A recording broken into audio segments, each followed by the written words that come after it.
All right, to our guest today, Enlisted Reserve is a local digital asset fund that since inception has been up almost 600%. So how do you go about constructing a digital portfolio and what do you need to consider when actively managing it? Chief Investment Officer Daniel Pickering joining us from Listed Reserve now. Dan, good to see you. Yeah, thanks for having me, Andrew. First, tell me your backstory, how you got into digital finance, if you like, because you've got a background very much in traditional finance. Yes, I'm a chartered accountant, so I've been a CFO for a long time. And probably around 2015, someone sent me a bunch of YouTube videos by a guy called James D'Angelo. And he's a Harvard associate, and he did a brilliant job at sort of breaking down Bitcoin at the time. And the videos have aged very well. We still recommend them to investors today because he talks about, apart from how it works, he makes some guesses about where Bitcoin can get to. Sort of, he's talking about, can it get to 1,000? Can it talk to 10,000? And we've crossed a lot of those hurdles now. And those sort of videos, yeah, I recommend them to your audience. James D'Angelo, it's very, very good. So I went through those. I started investing myself around that time, 2015. And we started our fund 3 years later, 2018. So we're into our 5th year now. And yeah, we've gone from there. And obviously the space has grown enormously in that time. It's taken us by surprise as well. It's been tremendous. Is there a typical investor in crypto more broadly in DeFi, do you think? Or are we now seeing those barriers break down and everyone out there who wants to invest realizes it's a space they need to be in? Well, I think in the early days, so perhaps 3 years ago, you got two cohorts. Young people were very familiar with the asset class. They'd invested in Bitcoin. They're very keen on DeFi. At the other end of the scale, older people, so the kind of clients that we serve in family offices, they were more interested in the core assets, so Bitcoin, Ethereum, that kind of thing. But you're starting to see that merge now, so people are looking for broader exposure in the space than just the core assets. So the two groups are sort of coming together, which is quite interesting. And obviously most of the money is at the older end of the scale. But what one of the sort of theses of our fund is that young people are so invested in this asset class as wealth starts to shift to them. You know, the sort of dynamics of that are very much in our favour and very much in this asset class's favour. I was just talking about the latest in terms of regulation. Of course, we had that executive order from President Biden last week that was seen as a bit of a boon to the industry, providing a little more certainty. That's also developing locally on the regulation front. That said, though, we're still quite a way to something concrete for investors as far as protections are concerned. Yeah. To that end, then, is your fund purely available at this point to wholesale and sophisticated investors? Yeah, it is. It's a wholesale fund, very much. And I think if for investors that are new to the space, I highly recommend those videos I talked about at the start. I think Bitcoin's a great place to start because we view that as a fund as the safest, the least sort of volatile of the assets. It's still volatile, but if Bitcoin does not succeed, the space will not succeed. So if you're interested in an allocation, it would be start there. And then, as we get to DeFi, things get more risky as we get out on that scale. Okay, so what's it going to take for the retail investor to get access to funds such as your own? Well, I think you're starting to see progress towards ETFs. So I know there are a lot of hurdles that have been thrown up in the US there. I think the situation is slightly different in Australia. I expect to see a Bitcoin ETF in Australia this year. That will greatly assist people because they'll be able to use their sort of brokerage account to get access to the asset class, which will make a huge difference. I think it will be an enormous confidence boost for the whole industry too, that they're able to do that. We're also expecting, I know CommBank announced last year they're going to allow people to buy Bitcoin through their sort of CommBank as opposed to CommSec accounts, which is interesting. And we're seeing that sort of credibility from very large institutions starting to enter the lowest risk end of the spectrum, which is Bitcoin. I think when we get further out into DeFi, it's still very risky. We're extremely cautious as a fund about those assets, mostly because the regulation's not there, but the claim that DeFi is decentralized, for example, is very often not true. And I think value accretion in this sector most of it will go to decentralized networks. And so the key question that we ask as a fund is this thing actually decentralized? Very often the answer is no. And there's a big difference between the two. So why would an investor want to invest in an ETF or a fund such as your own when they can invest directly in Bitcoin and the like? Well, I think certainly for our fund, there's more in the fund than Bitcoin. Bitcoin's a core holding, but we've got 6 or 7 holdings that we have a high level of confidence in. We're a long only fund, so we do the research. If we see an asset that we think is going to have value accrue to it, then we're happy to hold it for the long term. Finding those assets and sifting through what might be good, what might be bad, is really the value proposition to investors. So there are very, very many of these assets, as you know. There's thousands. Our expectation is that most of those assets will go to zero, and it's a matter of sorting through them and finding out which ones are actually a credible proposition. How do you do that? So how do you choose the assets that you're investing in? Yeah, so well, first of all, we use them, right? So if they have a stated use case, then we'll test that use case. The number one thing for us is liquidity, though. Can we actually exit the asset at scale? So as a fund, we're buying them at reasonable scale. Can we actually get out of them? And as an investor, that's really what you want to know when the market's going down. Can I actually sell this thing? It's really, really important. So liquidity is very, very important to us. And then the economics of the asset are very important. So do we see that value can actually accrue to this token? Has it been allocated in a fair way? Do we understand the supply curve? And very often assets fall over on those criteria.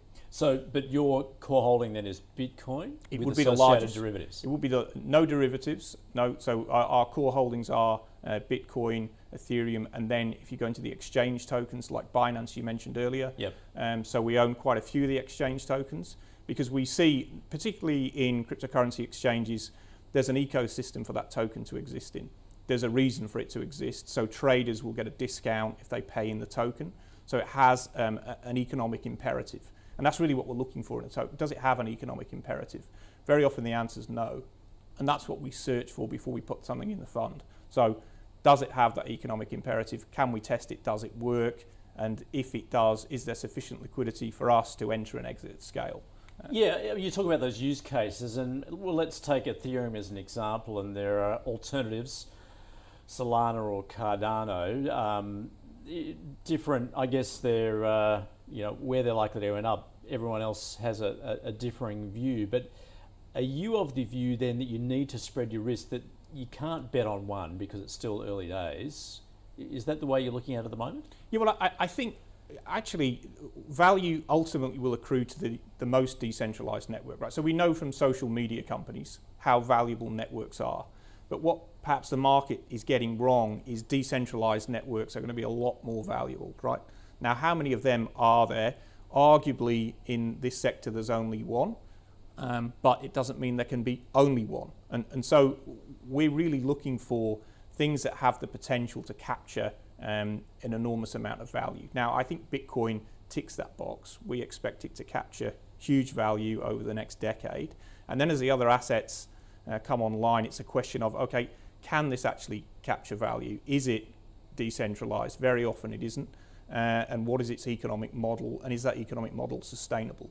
And that's what we're looking for. So there is an argument with some of the other assets that perhaps it's a race to the bottom in terms of their economic model. There's always something that's faster and cheaper. So we had Ethereum, then we had Cardano, now we have Solana, with the promise of, it's faster and cheaper, and so people will like it. The question then becomes, but is that a sustainable business model for that so asset? at what point, do you then exit some positions when you look at how that is developing, particularly the individual blockchains? We might reweight, might reweight. So as time progresses, and liquidity is really the key again, what is happening? Are people migrating to this layer of a particular blockchain for whatever reason? And if they are, yes, we might reweight towards it from another. Have you reached the point where perhaps you've exited one completely because you don't see a case? Actually, our general rule is not entering them at all. So we've looked at hundreds of assets. I think we've only entered 8 now. So we're extremely cautious about what we go in, and because most of the assets that we see don't necessarily meet our criteria for the long term. So we're quite picky. So are you looking, given the volatility we've got at the moment, and depending on who you talk to, some may say that we're actually in a crypto winter. Do you look through that then? Because you say you're long. Yeah. And you're saying that, particularly Bitcoin, this is 10 plus years. You're seeing where the value is. Yep. You're purely looking through the current volatility. Yeah, I mean, if it's winter, great. I mean, we like winter because actually it sorts out the wheat from the chaff in a way, because you start to see what is liquid and what is not. What are people actually using and what are they not? And it actually supports our strategy as a fund when things get difficult. So we've been through quite a few drawdowns now over the sort of 4 and a bit years, and it's validated our strategy as a fund. So I'm quite comfortable with times like this, quite comfortable holding through them, because we've chosen the assets very carefully with a view to, can it sustain itself in this kind of market? Is there an economic model for the long term? And if there is, great, we hold it. Are you looking beyond that space at the moment, given there are so many developments underway? We know what's going on, particularly with NFTs. Is that the space you're looking at the moment? Well, I think with NFTs, it's difficult for us in a way because by definition, an individual NFT has no liquidity, right? Because it's unique. Yep. And so it's difficult to engage with individual assets like that. But the layers that support them, that's a different matter. So to the extent that we as a fund have benefited from NFTs, that's been via Ethereum. And obviously, the fee market there went crazy last year off the back of NFTs. I think the way that NFTs might really start to motor is inside video games. I think there are ecosystems where NFTs will do very well, and that's inside software. I think NFTs outside of software, it's a little bit harder. So if you had a picture on the wall here and told me it was an NFT, that would be fine, and I would ultimately be able to validate it, but there would be no real difference between that and just a photograph of it. Inside a video game is completely different. Real is real inside a video game, and the software can validate that fact. Well, I mean, that takes us to the Metaverse. Are you seeing the value there at the moment, particularly with the real estate on offer in the Metaverse? Yeah, I think it's open season there. I mean, we don't know what the winning platform will be. Again, I think the platforms that are out there, the graphics are extremely poor, and we've got to be sort of realistic about that. And people talk to me about video games a lot that have been developed on blockchains. Once again, when we look at these things, we use them, right? And the first question is, when we're talking about games, is the game any good, right? The game's got to be good. It doesn't matter that it's built on a blockchain. It doesn't matter that it has its own currency. It has to be good. And when I look at the Metaverse, I think of video game development, and that's a 7-year timeline, right? So video game developers have only really been thinking about this tech probably, well, let's be generous and say 4 years. So we're still quite a long way from having what I would think of as high quality games with these assets integrated in them. So we're on the lookout for those for the fund. I'm quite happy to add assets in closed loop ecosystems where the software is validating the token, et cetera, et cetera. I think they could be enormously valuable, but I don't think we're there yet. So as a fund, we're just happy to sit in the base layers and wait. At what point does investing in crypto, does it become a mature market where you start attracting, we're already seeing it obviously with institutions starting to play in that space, not yet super funds, because that's still seen as a highly risky asset. Will there come a point where that's inevitable? Yeah, I believe so. I mean, speaking of super funds, I mean, super funds like bonds. Now, to me, investing in a 10-year government bond that pays 2% when inflation is 7% is not a tremendous investment. And I think particularly younger people are aware of that, right? They're going to demand of their super fund, I want exposure to this asset class. Because we know from their behaviour now, fair enough, their super pools aren't that big, but they will get bigger, and they'll insist that this asset class is included in the allocation. So it will happen. I think the ETFs will help, because obviously listed products like that, it's much easier for investment committees to say the boxes have been ticked. So it will happen, but I think, you know, it's over the course of the next 5 to 10 years. It's not immediate. Yeah, interested to get your view just quickly, almost out of time, but you know, just in the past 24 hours, we've had that discussion you would have seen in the media about the bonds will be a thing of the past within 10 years, and it's all going to be about stable coins and the like. Yeah, I don't think that's necessarily true. I mean, governments are still going to need to borrow money to pay for things. I don't think the bond market's going to disappear, but I think the bond market's going to have a new competitor for money. And the government's going to have to think about that. And if you think about DeFi is actually front running the government here. You know, stable coins are actually the thing that's causing governments to think about central bank digital currencies. The technology around bonds is probably likely to change, but I don't see the government stopping borrowing money, and I think that market will continue for quite some time.